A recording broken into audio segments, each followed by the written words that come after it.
The Commanders' loss to the Packers was obviously a tough watch. Not a disaster by any stretch. We all know what that looks like, especially on primetime.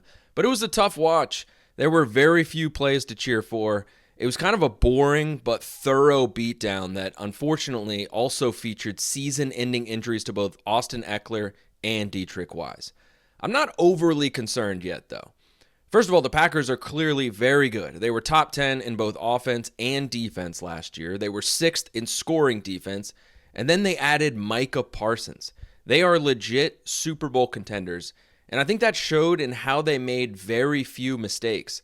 There were no turnovers. It was a clean game, and I think that made it hard for the Commanders to seize any semblance of momentum on the road because nothing came easy. I also don't believe the Commanders are playing their best football yet, and I'm hopeful that will change over the course of the season because that's what happened last year. And I think related to that, it's fair to question now how they treated the preseason because they barely played Jaden Daniels and other key guys.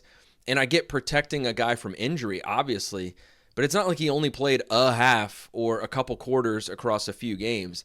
He literally did not even attempt a pass. And that is just very easy to question in hindsight with the offense currently struggling. It's not the only red flag, though. I'm also a bit worried about how they beefed up both the offensive and defensive lines, all with the Philadelphia Eagles in mind. And in this game, they seem to get destroyed at the line of scrimmage. So hopefully that improves because they're going to have a tough time against Philly if they play like that. But they're 1-1 through 2 weeks. Honestly, any other year, I'd take that. And they also have the Raiders at home up next with more time to prepare. And then the Falcons after that. Neither of those teams are great. They can bounce back soon.